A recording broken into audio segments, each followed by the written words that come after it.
Mom, we need to talk. You always make everything about yourself. When I walked into the courtroom that morning, my daughter Calora rolled her eyes and whispered something dismissive to her husband Branwick. But then something extraordinary happened. The judge looked up, froze completely, and murmured in disbelief, "It's her." The entire courtroom fell silent. None of them had any idea who I really was until that very moment. That trial changed everything. My name is Iretta. I am 69 years old, and until only a few months ago, I was just a regular, everyday grandma, unnoticed by the world. Each morning, I woke up at 6, brewed my coffee in the same chipped mug I had used faithfully for 20 years, and looked out the window of my small kitchen as I watered the African violets my late husband loved so dearly. It was a simple, predictable life full of small rituals that gave me peace. For 45 long years, I was the mother who sacrificed everything for my only daughter, Calora.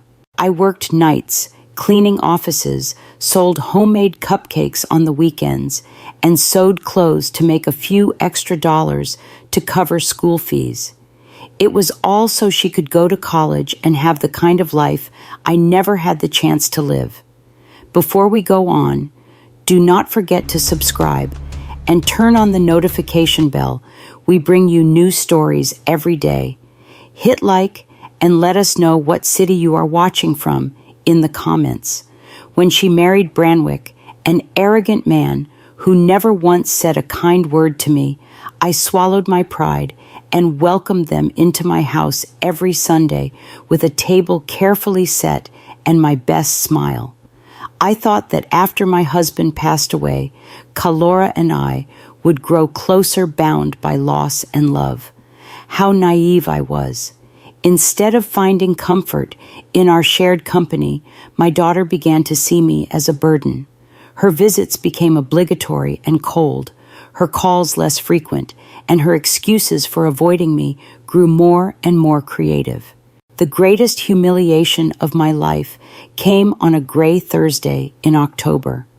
I had prepared the chicken and dumplings she loved, the kind that took me hours to make, but that always brought her smile back when she was a little girl. I put out my best tablecloth, the one with the embroidery I had done when she was a teenager, and even bought fresh flowers for the centerpiece. When they arrived, Branwick walked into my house as if he owned it, slumped into my late husband's armchair, and turned on the television without even saying hello. Calora wore a green dress I had bought her myself, but her expression was as cold as January ice. "Mom, we need to talk," she said in that sharp voice she had developed since she got married. A voice that sounded like it belonged to a stranger. She sat on the edge of the chair as if in a hurry to leave. "Branwick and I have made a decision," she continued as he sat on the sofa, his eyes glued to the screen. "This house is too big for you.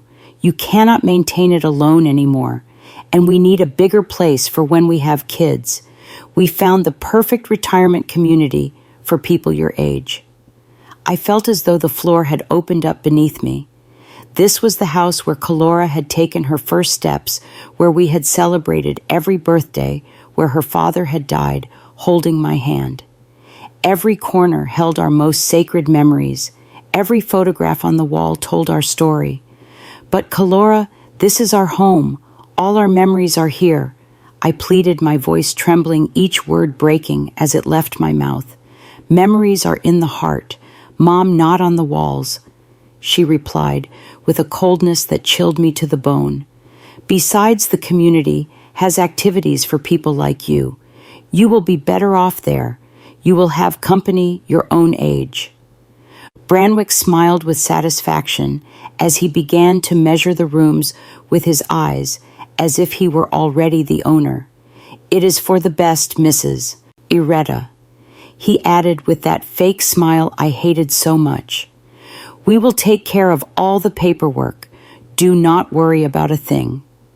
My heart shattered into 1,000 pieces. My own daughter, the child for whom I had sacrificed my youth, my health, and my dreams, was throwing me out of my own house to hand my home to that despicable man. Tears threatened to fall, but I swallowed them back. I would not give them the pleasure of seeing me cry. I need time to think, I murmured, with what little dignity I had left. There's not much to think about, Mom, Calora replied, standing up firmly. It is already decided. They are coming to appraise the house next week. And with that, they left. They left my chicken and dumplings untouched, my flowers wilting, and my heart in pieces on the very table where we had once been a happy family. That night, I could not sleep. I sat in the kitchen staring at the photographs on the wall. Calora as a baby. Calora on her first day of school. Calora on her graduation day. In every single picture, I was there holding her, hugging her, smiling with pride that came from deep inside. How had it come to this? How had the girl who once told me I was her hero now treat me like nothing more than trash? The following days were a nightmare. Branwick brought a real estate appraiser without warning, a man in a gray suit who walked through my house as if it were nothing more than an object for sale. He took notes, measured the rooms carefully, and talked about potential and necessary renovations as if I were not even there. Calora accompanied him, nodding politely at every disparaging comment about my home. The pipes are old, the appraiser said, and these kitchen tiles are dated. You would have to change everything. My husband had put in those tiles with his own hands when Calora was 10 years old. Each one represented hours of work, love, and hope for our future. But to them, they were just obstacles to their new life. The humiliation reached its lowest point when Calora brought home brochures for the retirement community. Look, Mom, it has beautiful gardens, and they even have bingo on Tuesdays, she said in that fake voice she always used when she wanted to convince me of something. Plus, there is a nurse on duty 24 hours a day, 7 days a week. You will be safer. I had lived in this house for 30 years without a single problem. I knew all my neighbors. I had my routines, my plants, my memories. But to Calora, none of that mattered anymore. All that mattered was that I get out of her way. The day I least expected it, they arrived with papers. Branwick walked in like he was the owner, followed by Calora and a man who introduced himself as a lawyer. Mrs. Iretta, we have all the documents prepared for the transfer of the property. We just need your signature. Transfer? I asked, confused. I thought you were going to sell the house. Calora avoided my gaze. Well, Branwick and I decided to keep it. It is better for the family to hold on to properties. That was the moment I understood everything. It was not just that they wanted me out. They wanted to take ownership of my house, the legacy my husband and I had built with so much effort and devotion. It was nothing less than a robbery disguised as filial concern. I am not signing anything, I said with the firmest voice I could muster. Branwick stood up abruptly, his face completely changed, revealing the aggression he had always kept hidden when my husband was alive. Ma'am, you are no longer in a condition to make decisions. Calora is your only heir, and she is acting in your best interest. This is my house, I yelled, surprising even myself with my own strength, and I am not leaving.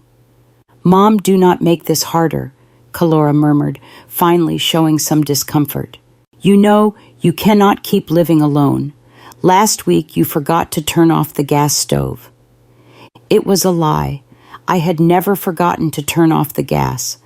But Branwick smiled as if he had just found the perfect excuse. Come on, Calora. Your mother is not well. It is dangerous to leave her alone. The lawyer cleared his throat. Ma'am, if you do not sign voluntarily, we might have to explore other legal options. A mental incapacity proceeding, for instance. I felt the world closing in on me. My own daughter was willing to have me declared incompetent just to steal my house.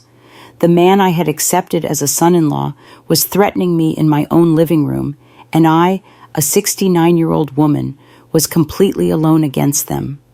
I need time, I muttered, defeated. You have 1 week, Branwick said coldly, his voice carrying no trace of compassion. Then we will do what we have to do. When they left, I collapsed into my husband's armchair and cried as I had not since his funeral. I cried for the daughter I had lost, for the home they were tearing away from me, for the life that was crumbling completely around me. I felt betrayed, humiliated, and utterly defenseless. That night, for the very first time in my life, I considered giving up. Maybe they were right. Maybe I was too old, too weak, too useless to fight anymore. Maybe it was best to accept my fate and disappear quietly, just as they wanted. But then, something deep inside me refused to die. A small flame of dignity that still burned fiercely in my chest reminded me I was not finished yet. I was not going to let them trample all over me without a fight, not after a lifetime of sacrifice and devotion. The next day, Calora came back alone. For a brief moment, my heart filled with fragile hope. Maybe she had reconsidered. Maybe she had come to ask for my forgiveness. How wrong I was. Mom, I came to help you pack, she said in that robotic voice she had now adopted. I brought boxes. We can start with your clothes. I stared at her, desperately searching for any trace of the girl I had raised. But I only found a stranger cold and calculating. Calora, please reconsider. I am your mother. That is exactly why I am doing this, she replied, without looking me in the eye. Because I love you, and I want what is best for you. Love. This was supposed to be love. Stripping me of my home, my dignity, and everything I had left. That was love. For the next few hours, Calora began to pack my belongings as if they were worthless objects. She took my family photos and shoved them carelessly into boxes. She packed the books my husband had given me, the dishes from my wedding china, the tablecloths I had embroidered during years of sleepless nights. This dress is so old, Mom. I do not think you need it, she said, holding up my mourning dress, the one I had worn to my husband's funeral. Leave it, I begged. Please, just leave it. But she had already placed it into a donation bag. My pain did not matter. My feelings did not matter. I did not matter. The final straw was when she found my jewelry box. Inside were my wedding ring, the earrings my husband had given me for our 20th anniversary, and a small gold chain that had belonged to my own mother. This jewelry will be safer in a safe deposit box, Calora said, putting it in her purse. It could get lost or stolen at the community. Those are mine, I yelled, trying to snatch the purse from her hands. Mom, you are getting very upset. This just confirms you cannot take care of yourself, she replied with that sickening calmness that chilled me to the bone. In that moment, I knew I had lost my daughter forever. The Calora I knew had died, and in her place was this heartless woman, manipulated by Branwick and blinded by greed. That night, when Calora left taking my jewelry and my most precious memories with her, I was left alone in my half-empty house. The bare walls reminded me of how little I had left, how easy it had been for them to dismantle an entire lifetime. I could not eat. I could not sleep. I sat on the floor of my living room, surrounded by open boxes and scattered memories, and I wondered how it had come to this, at what point I had become invisible when I had ceased to matter. The following days were a living hell. Branwick came early every morning to supervise the process as if I were incapable of packing my own things. He brought in strangers who measured, photographed, and appraised every corner of my house. They talked about me as if I were not present, as if I were nothing more than an old piece of furniture that needed to be removed. "The lady will have to speed up the process," Branwick said to Calora. "The movers are coming on Monday." It was Friday. I had 3 days left in the home where I had lived for 30 years, where I had raised my daughter, where I had loved and been loved. "What if I do not finish packing?" I asked in a whisper. "Do not worry, Mom," Calora replied, without looking up from her phone. "The movers will take care of everything. Just take what is essential." What is essential? I thought, as if an entire lifetime could be reduced to the essential. That afternoon, after they left, I walked through my house like a ghost. I touched the walls my husband had painted. I sat in every chair where we had once eaten family breakfasts. I opened every drawer that held little treasures from my past life. In my husband's desk drawer, I found old letters, paid bills, and some documents I had never looked at before. Most of them were unimportant, but there was one folder I had never seen. It was marked with my husband's initials and had a small lock on it. Curious and desperate to find something, anything that could connect me to better times, I looked for the key in all his usual hiding spots. I finally found it inside an old book, marking a page that talked about investments and properties. When I opened the folder, my world changed forever. There were documents I did not fully understand, but one caught my attention immediately. It was a will dated just 6 months before my husband's death, one I had never seen before. My hands trembled as I read. My husband, Royston Colwyn, had been much more far-sighted than I ever imagined, and Calora, my dear Calora, had no idea what she was about to discover. With shaking hands, I began to read the will that would change my life forever. My husband, who had always been so reserved about money, had been much busier than I imagined during his final years. The document revealed that my dear husband had not just been the modest employee I always believed him to be. For decades, he had been quietly investing every extra dime he managed to earn. He had bought small properties when prices were low. He had invested in company stocks that were now worth a fortune. And he had accumulated a wealth I never could have imagined in even my wildest dreams. But that was not all. The will clearly specified that I, Iretta, was the sole heir to everything. Calora would only receive a small sum if I died, and only if she had taken care of me with love and respect during my final years. My husband had been wiser than I thought. He had seen something in Branwick that I had refused to recognize. There was also a clause that took my breath away. My husband was the owner of the entire building where Calora and Branwick lived. The apartment they thought they were paying for monthly was actually ours. All the tenants in the building were paying rent to us, and that rent had been automatically deposited into an account I knew nothing about. With trembling fingers, I searched through the papers until I found the bank statements. The amount was astronomical. For 2 years since my husband's death, I had been living as a poor widow while a fortune was quietly accumulating in the bank. There were more surprises. My husband owned shares in the company where Branwick worked.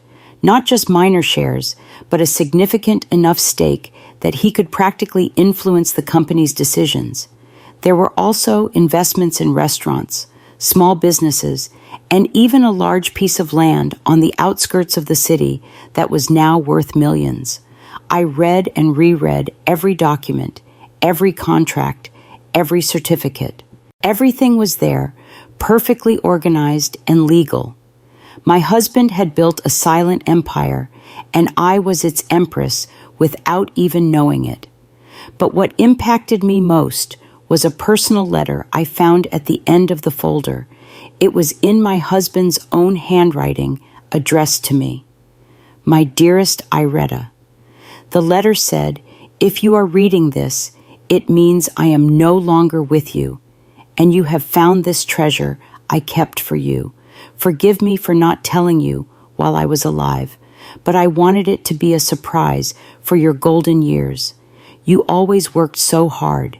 You always sacrificed so much for Calora and me that I wanted to make sure you would never want for anything." Tears began to roll down my cheeks as I continued reading. I must also confess something. I never completely trusted Branwick. There is something about him I do not like, an ambition that worries me. That is why I structured everything this way. If Calora takes care of you and respects you as you deserve, she will have a comfortable life. But if she ever treats you badly or tries to take advantage of you, you have all the power to protect yourself. My husband had foreseen exactly what was happening. He had seen right through Branwick from the very beginning and had prepared my defense before he died. Use this power wisely, my love, not to hurt, but to protect yourself and to teach. Deep down, Calora is a good person. She is just confused. But if you need to defend yourself, you now have the tools to do it. Signed, your husband, who loves you for all eternity.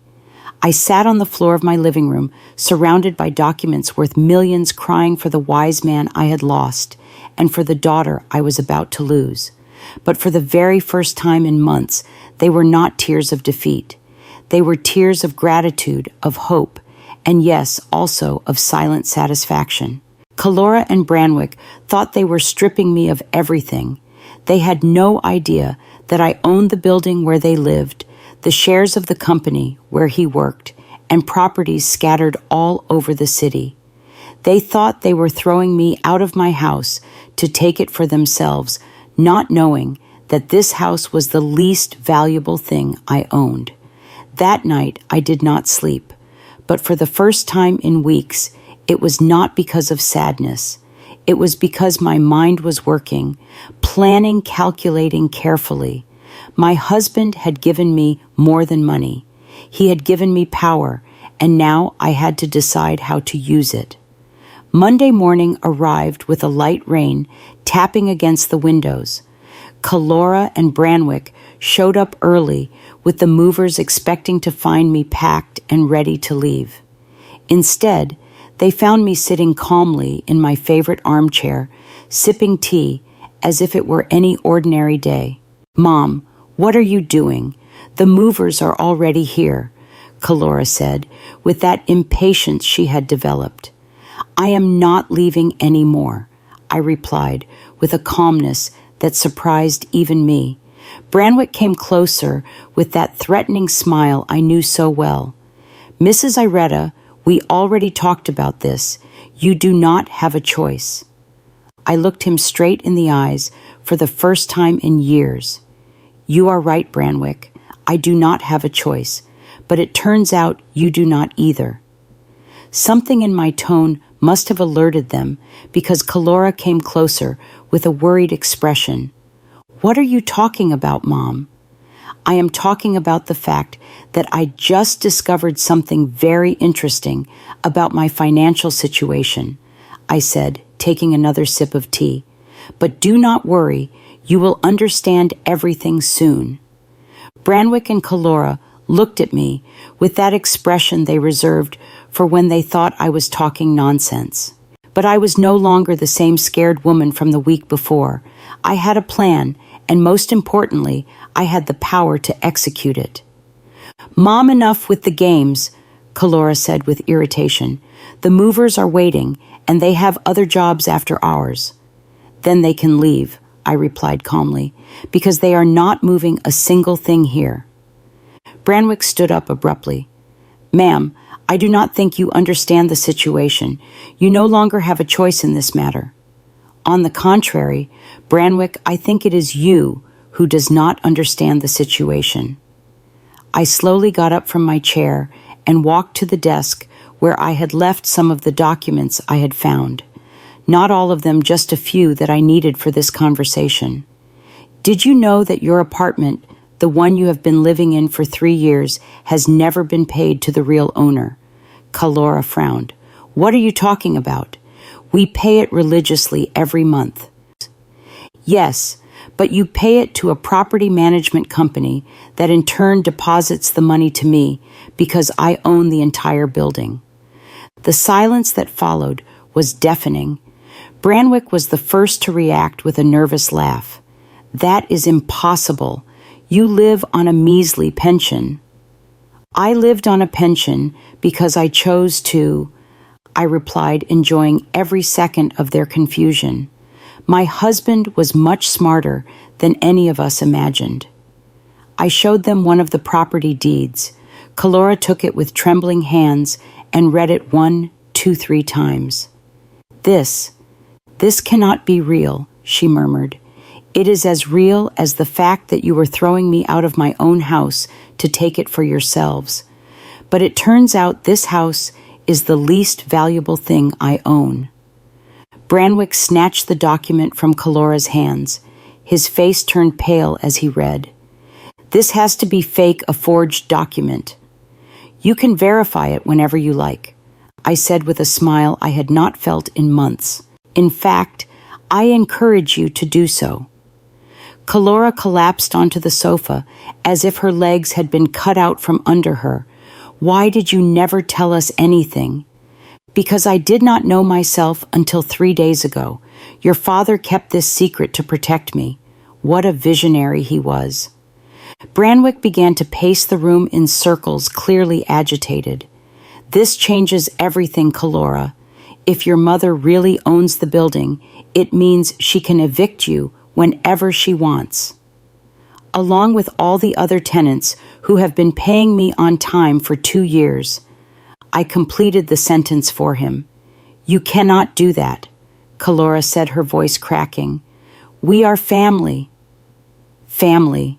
The word came out of my mouth with more bitterness than I intended, like when you were going to declare me mentally incompetent to steal my house, like when you packed my memories as if they were trash, like when you took my mother's jewelry. Calora began to cry. But they were no longer the manipulative tears she had learned to use.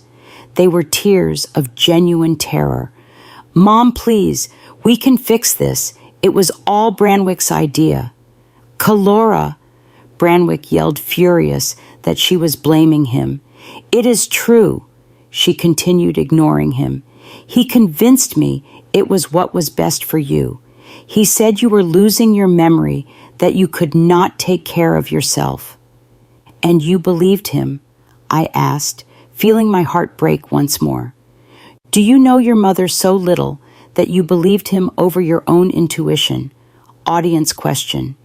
If you were in this situation with your child betraying you under someone else's influence, would you forgive and try to rebuild trust?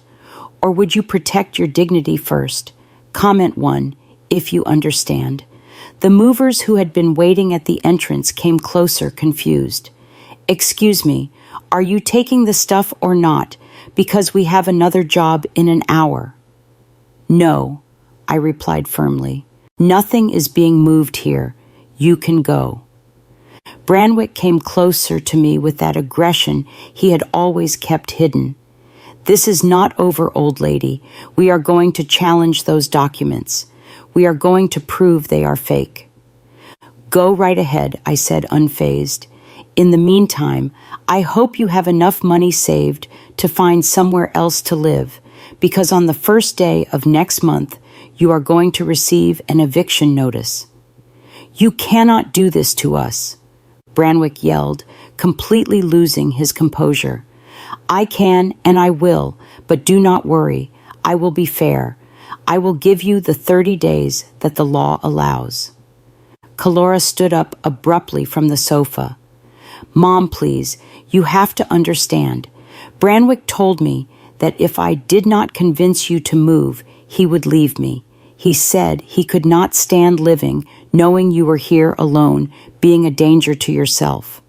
"And that justifies everything you did to me?" I asked. "It justifies treating me like trash, packing my memories, without care taking your grandmother's jewelry." "I will give it back to you right now," Calora said, desperately searching through her purse. "It is too late for that, Calora." Branwick came closer again, but this time his attitude was different. He was no longer threatening, but almost pleading. "Mrs. Iretta, we can come to an agreement. Calora is pregnant. Are you really going to throw your grandchild out on the street?" I felt as if I had been punched in the stomach. Calora was pregnant and she had not told me. I was going to be a grandmother, and I found out as a piece of blackmail. "Is it true?" I asked Calora. She nodded through her tears. "I wanted to tell you a different way. I wanted it to be a special surprise."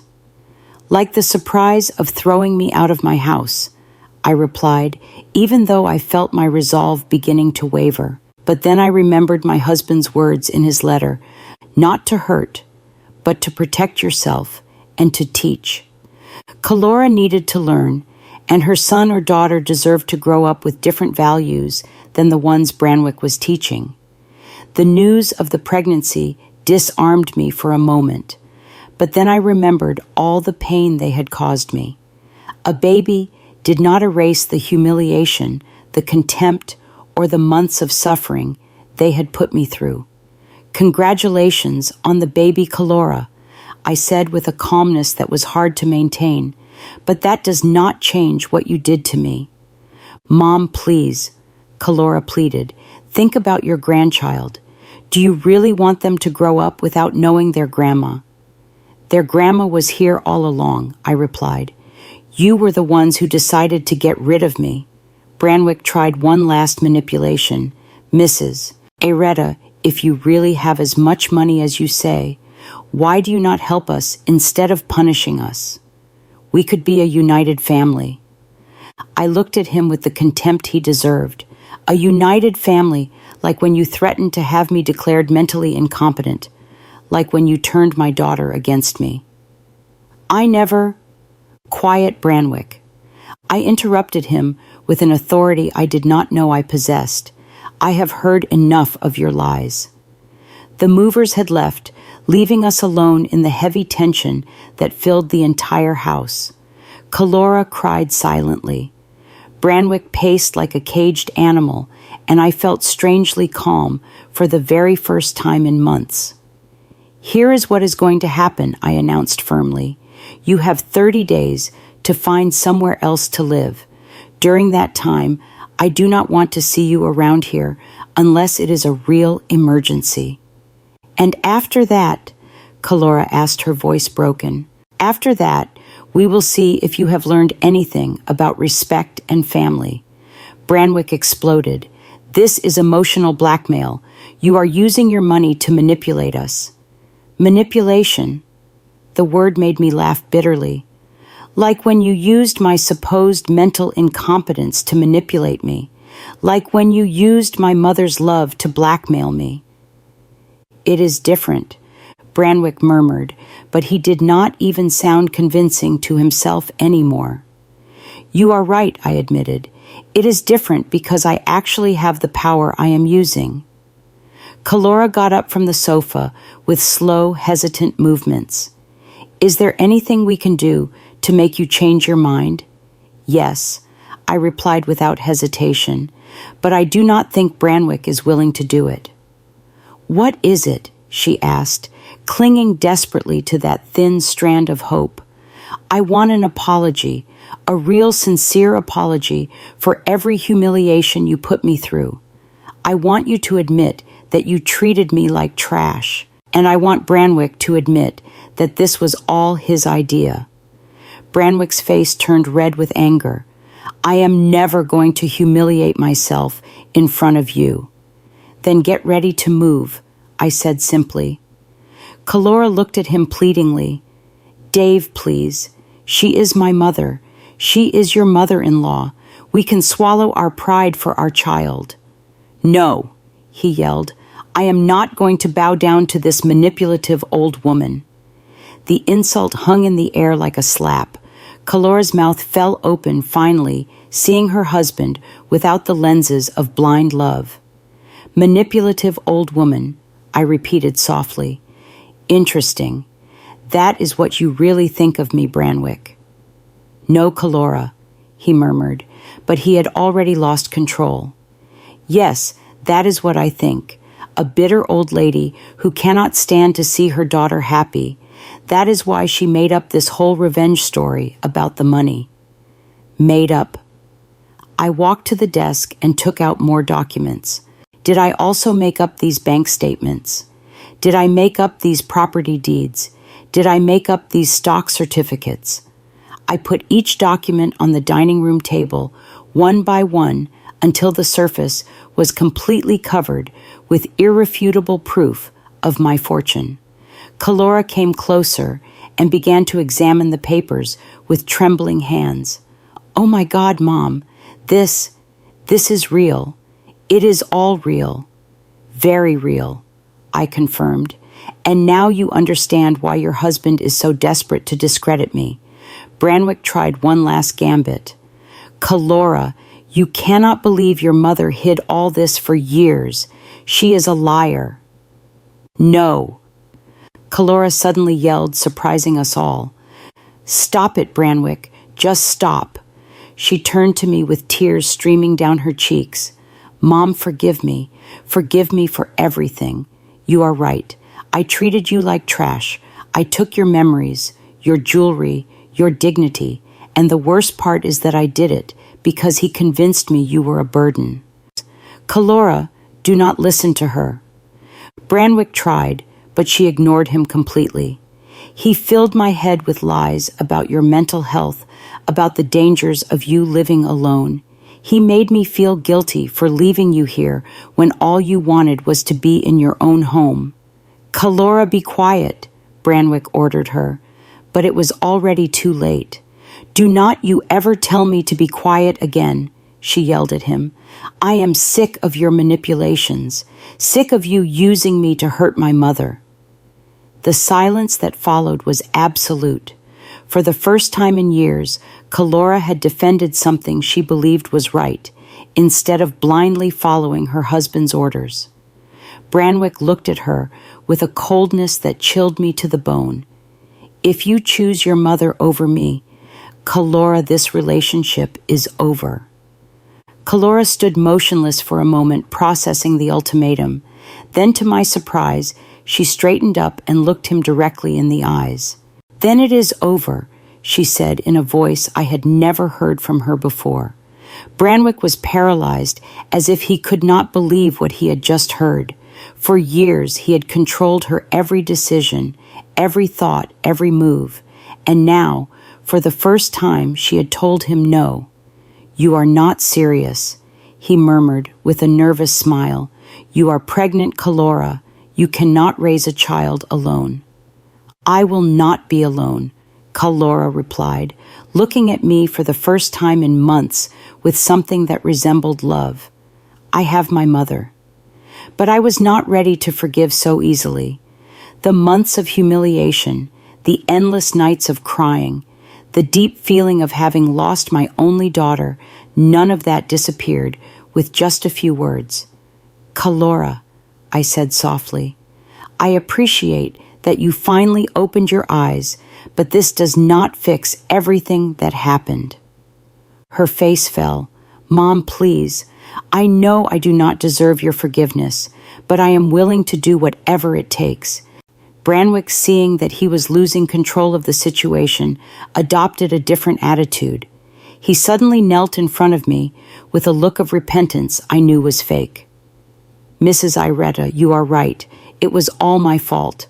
I convinced Calora that you could not take care of yourself. I pressured her into making difficult decisions. Please forgive me. I looked down at him, feeling a mixture of satisfaction and disgust. It was pathetic to see him grovel after months of arrogance. You are asking for forgiveness now, Branwick, when you discover that I am not the poor, helpless old woman you thought I was. I was terribly wrong, he continued with that performance I also knew too well. Let me make it up to you. We can be a happy family. A happy family, Ja, I repeated, like when you threatened to have me declared mentally incompetent. That was a mistake.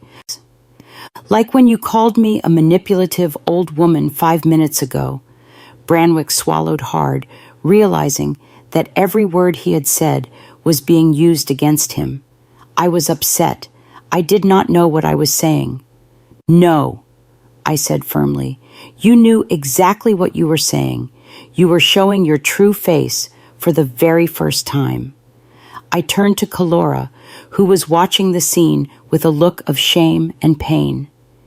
And you, Calora, for months you treated me like a nuisance. Do you think an apology erases all that? No, she admitted, her voice cracking. I know I cannot erase what I did, but I can try to make things right. How?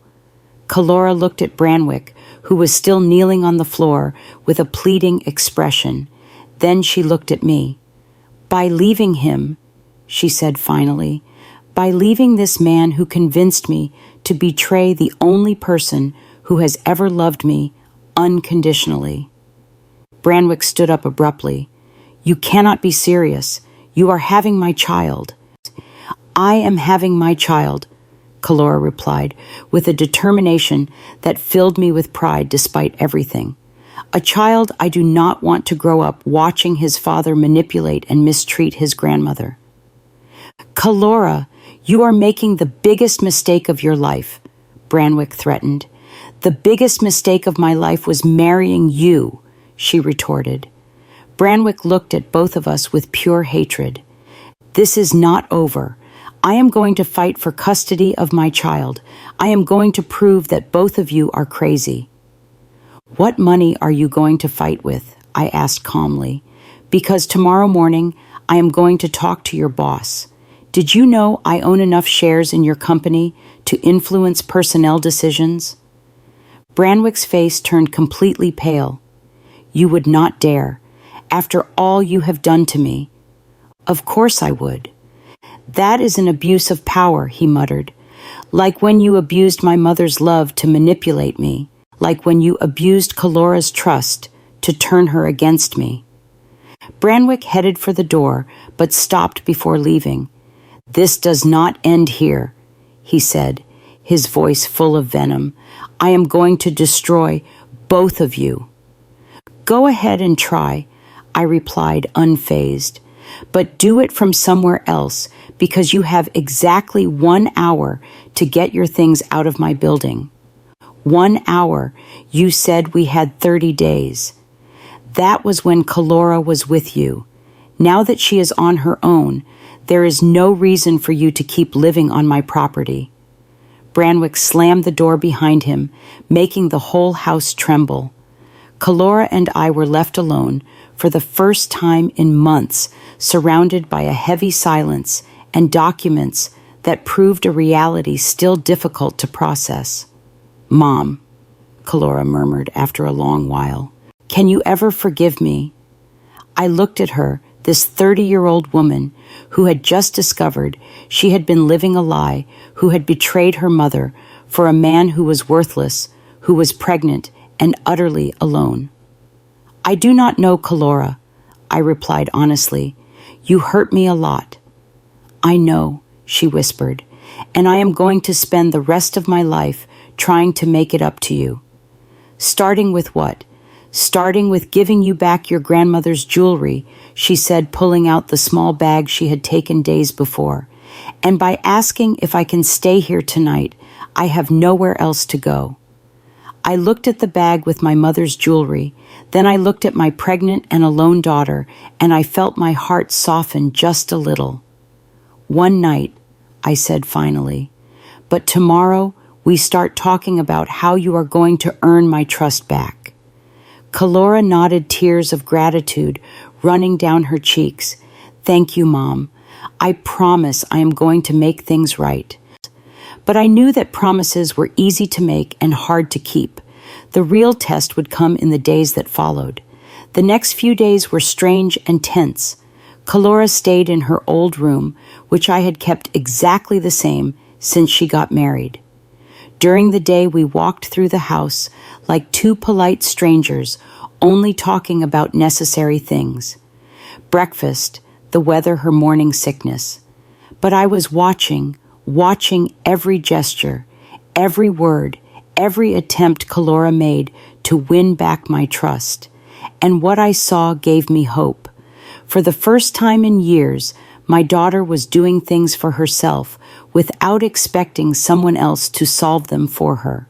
She washed her dishes immediately after eating, kept her room spotless, and even started helping with chores around the house without me asking.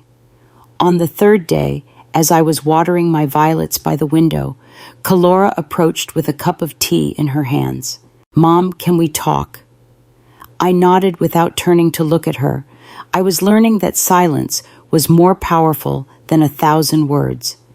"I have been thinking a lot these past few days." She began sitting in the chair where Branwick used to sit like a king. "About everything that happened, about the things I did and said." I kept watering my plants, waiting. "I have realized that it was not just Branwick who changed me. I allowed him to change me. I chose to believe him instead of trusting my own heart." I finally turned to look at her. She had deep circles under her eyes and looked thinner despite the pregnancy. It was clear she had not been sleeping well. "And why do you think that happened?" I asked her. Calora sighed deeply. "Because it was easier to blame you than to face the fact that I had married the wrong man."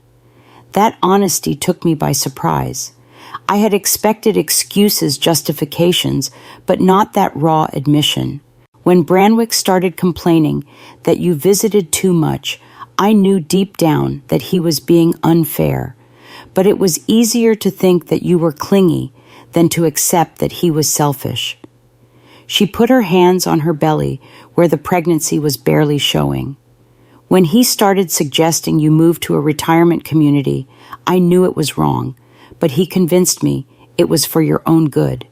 And I wanted to believe him because it meant I did not have to face the real problem." "What was the real problem?" I asked, even though I already knew the answer. That I had married a man who did not respect my family, who did not respect me, and who was never going to change.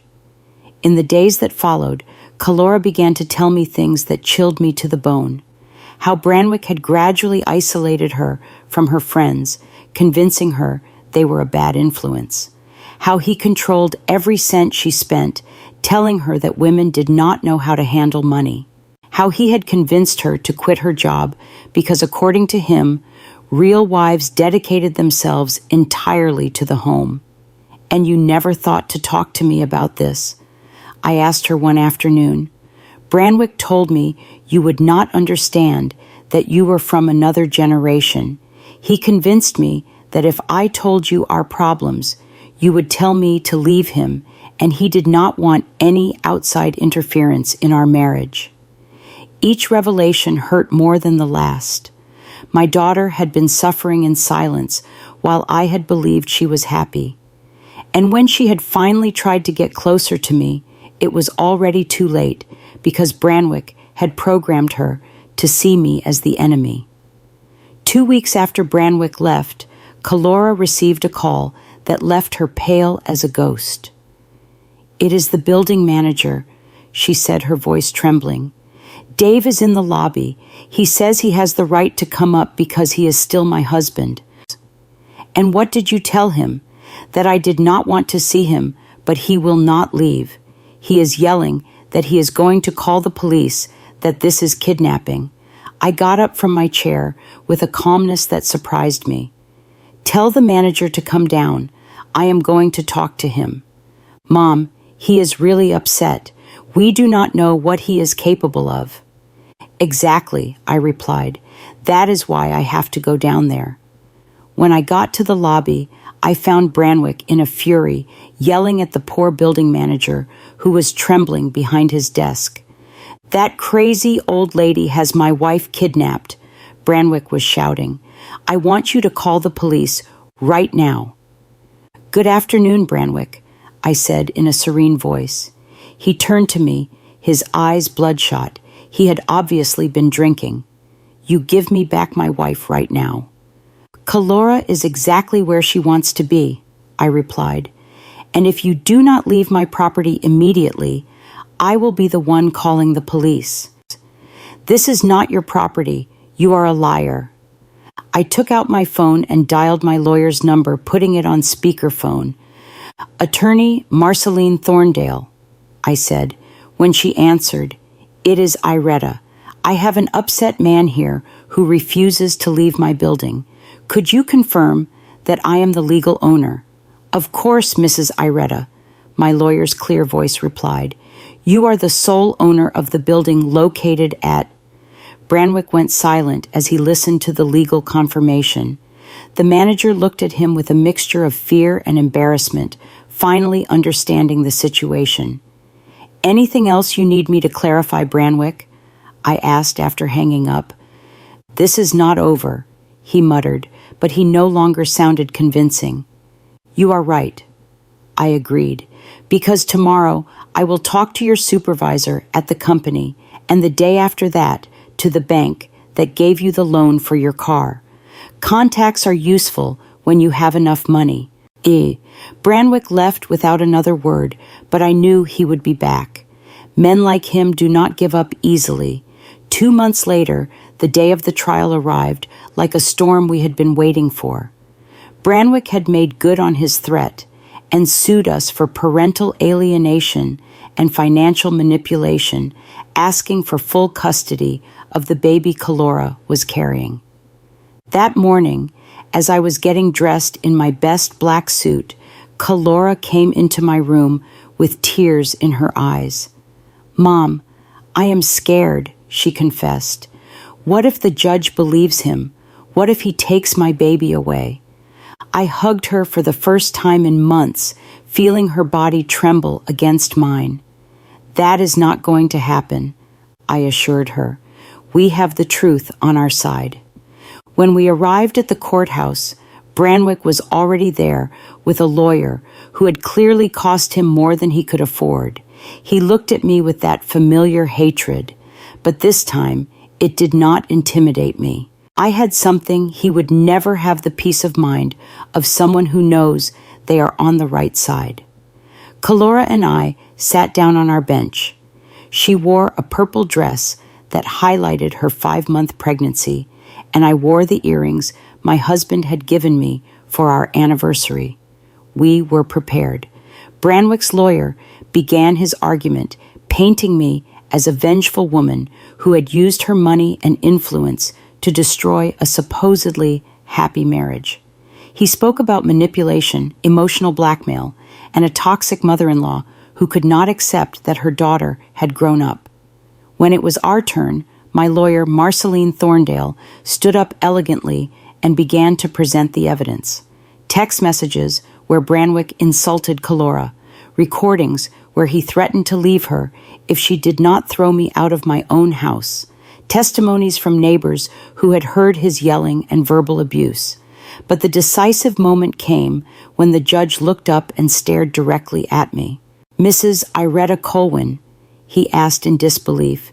"Yes, Your Honor," I replied, confused by his reaction. The judge took off his glasses and studied me carefully. "Did you work at the family court 30 years ago?" My heart stopped. "Yes, Your Honor. I was a secretary for Judge Halvin. You helped me when I was an intern. You taught me how to organize files. You brought me coffee when I worked late. You were always kind to me when everyone else treated me like I was invisible." The entire courtroom fell silent. Calora looked at me in amazement. Branwick turned pale, and I felt as if the world itself had stopped.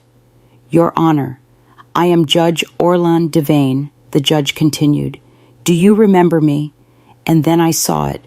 Beneath the gray hair, the wrinkles, and the authority was the shy young man who had worked in my office decades ago. The boy I had defended when other lawyers mocked him. The one I had encouraged when he doubted his own abilities. "Orlan," I murmured, feeling my eyes fill with tears. "Of course I remember you." The judge smiled, and for a moment he was that insecure young man, again looking for approval. "I never forgot your kindness, Mrs. Iretta. You told me that one day I would be a great judge, even when I did not believe it myself."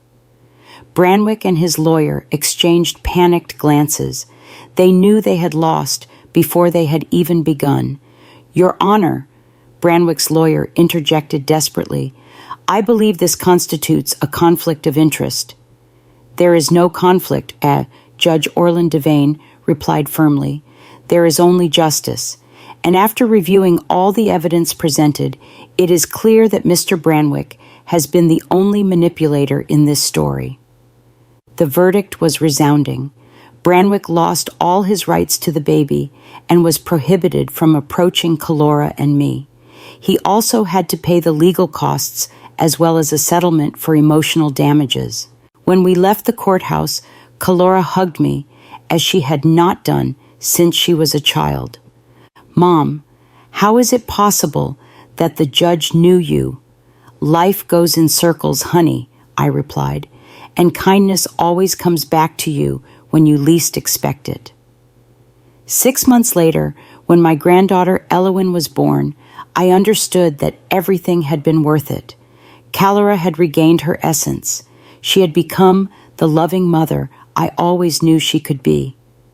One afternoon, as we rocked the baby in the garden of our house, Calora asked me a question I had been waiting for.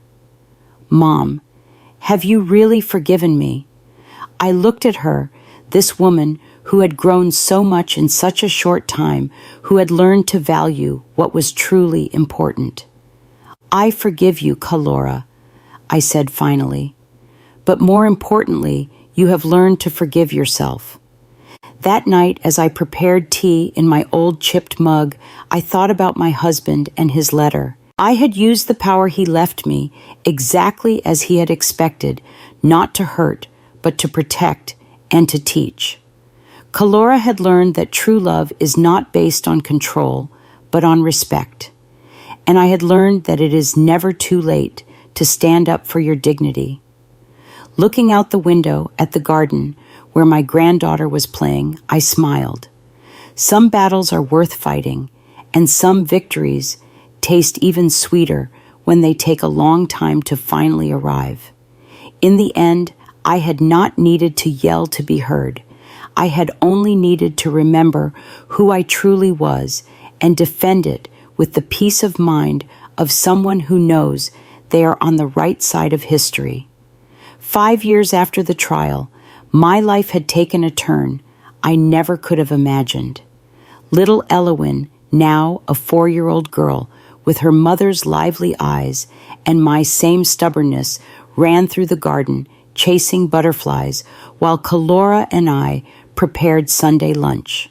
"Grandma, Iretta, look what I found," Elowyn yelled, running toward me with a yellow flower in her small hands.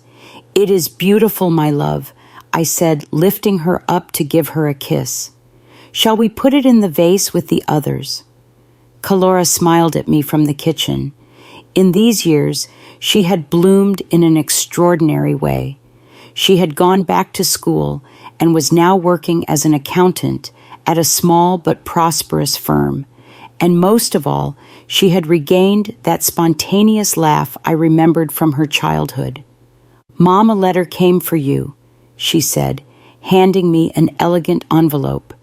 It was from the foundation I had established 2 years earlier, with part of my husband, Roy Stan Colwyn's inheritance. Hearthstone Grace had become a refuge for older women who were suffering from familial abuse or abandonment. What had started as a way to honor my own experience had transformed into something far greater. "What does it say?" Calora asked, drawing her hands on her apron. "They are inviting us to the inauguration of the third house," I replied, feeling that deep satisfaction that only comes from knowing your pain served a greater purpose. "They are going to house 15 more women." In these years, we had already helped more than 50 women rebuild their lives. Some arrived as I had been stripped of their dignity by ungrateful children or abusive relatives. Others came alone without family, but with similar stories of abandonment and mistreatment. The doorbell interrupted my thoughts. Calora went to open it and came back with a mysterious smile. "Mom, you have a visitor." Behind her appeared retired Judge Orlin Devane, accompanied by an elegant woman with silver hair. "Mrs. Iretta." He greeted me with that warm smile he had kept since he was young. "I want to introduce you to my wife, Isara." "It is an honor to meet you," Isara said, taking my hands. "Orlan has told me so much about you. He says you were one of the most important people in his professional training." "He exaggerates," I replied, though I was deeply moved. "Not at all," Orlan insisted. "And that is why we wanted to invite you personally. The Retired Judges Association is going to give you an award for your work with the foundation." "That is not necessary," I began to say. "Yes, it is," he interrupted me. "Your story inspired many of us to reflect on true justice, the kind that goes beyond written laws." After they left Calora and I sat on the porch while Elowyn played with her dolls. The garden was more beautiful than ever. I had hired a gardener, but I still personally took care of the African violets my husband loves so much. "Do you know what I admire most about you, Mom?" Calora asked me suddenly. "What?"